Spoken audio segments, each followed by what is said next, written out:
안녕하세요.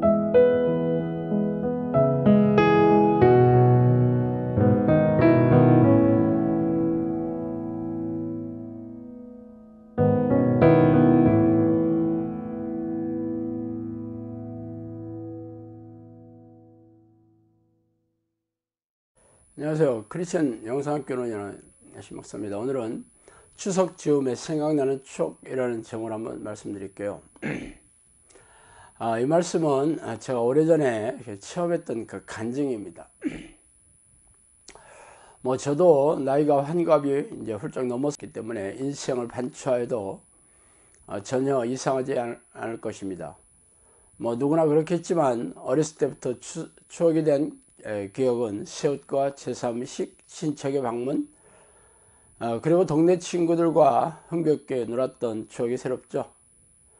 그러나 이제는 그런 추억의 감흥이 사라진 지 오래되었어요. 추석날 아침이지만 여느 때와 다름이 없이 아침 기도를 마치고 커피를 한잔하며 컴퓨터 자판을 두드리며 칼럼을 쓰고 동영상을 찍고 있습니다. 그러다가 문득 영상학교 사역을 하기 전에 고단했던 제 삶의 여전히 떠올라 오늘은 그 얘기를 좀 하고 싶습니다. 그때가 벌써 7년이 훨씬 넘은 시절이죠. 그 시절에는 지금은 요양원에 계신 어머니와 아내 그리고 저와 셋이 한 집에 살았어요. 어머니를 모시고 살았으므로 명절 때가 되면 제사음식을 마련해야 했습니다.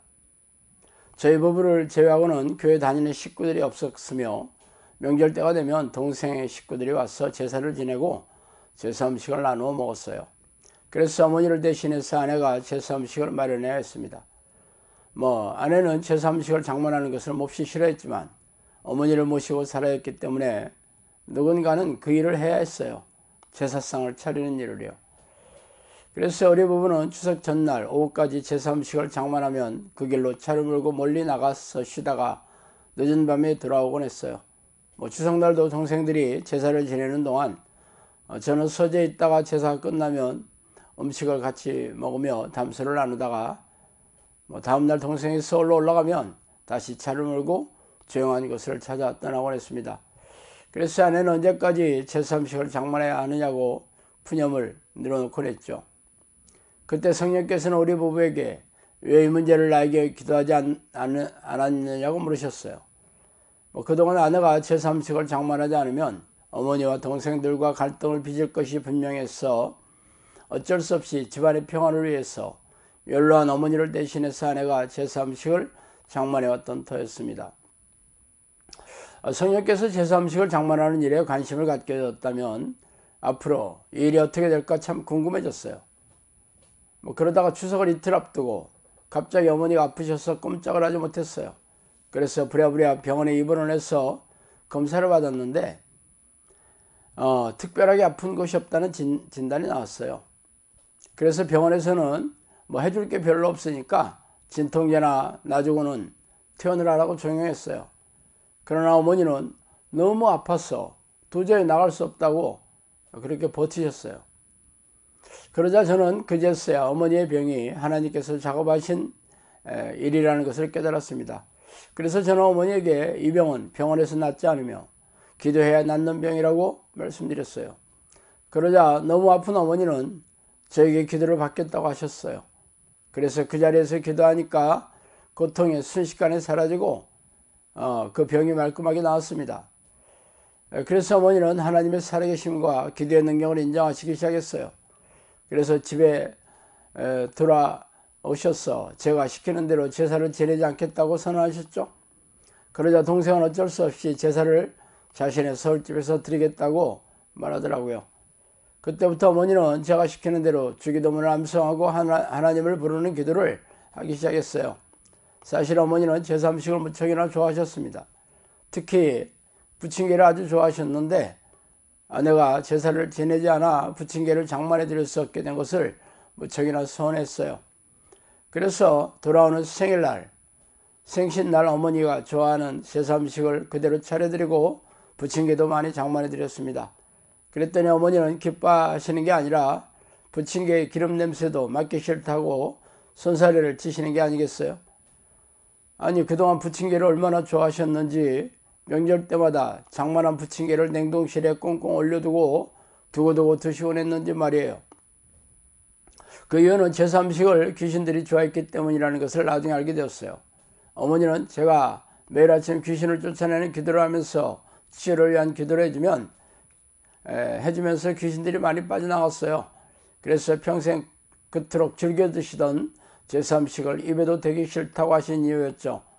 이 사건을 직접 보지 않았으면 믿기 어려운 일일 겁니다. 어쨌든 그 후로부터 집에서는 제사를 드리지 않게 되어서 아내는 몹시 홀가분을 하게 되었다고 참 좋아했어요. 교양 말이 나온 김에 다른 또 간증을 더 해드릴게요. 저희 부부와 어머니와 함께 살던 집은 부모님이 평생 벌을 장만한 아파트였어요. 어머니는 평생 재래시장에서 채소 장사를 하면서 한 푼 두 푼 아껴 장만한 집을 무척이나 애지중지하셨습니다. 그러나 문제는 제가 중지에 사역에 열려서 떠나야 할 처지가 되었다는 것이죠.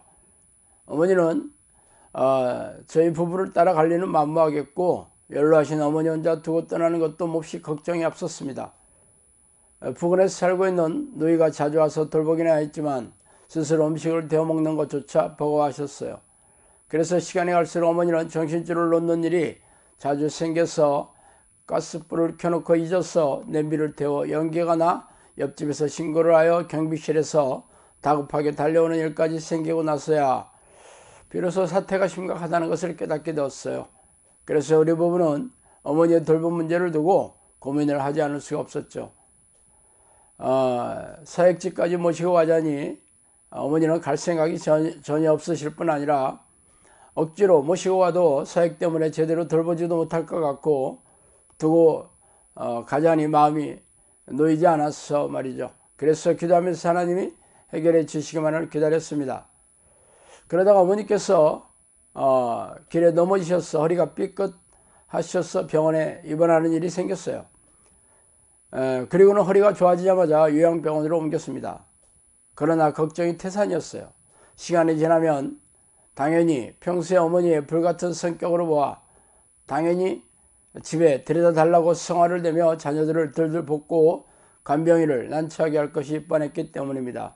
그래서 우리 부부는 마음을 졸이면서도 조마조마하면서도 기도하며 하나님이 이 문제를 해결해 달라고 기도할 수밖에 없었어요. 결론적으로 어머니가 요양병원에 계신 지 벌써 7년이 훨씬 넘었지만 집에 데려달라고 한 번도 부탁한 적이 없습니다. 그게 기적이 아니고 어떤 게 기적이겠어요.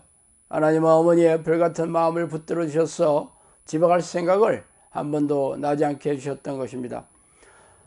지금은 코로나 때로 면회가 빈번하게 되지 않아 자주 뵙지는 못하지만 간병인과 병원 관계자의 말로는 아주 건강하게 잘 계시다고 합니다.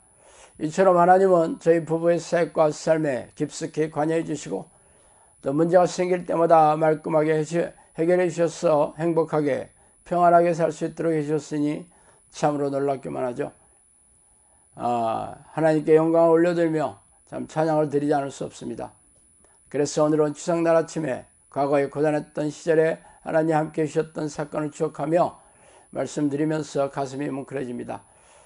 자, 오늘 여기까지 하겠습니다. 감사합니다.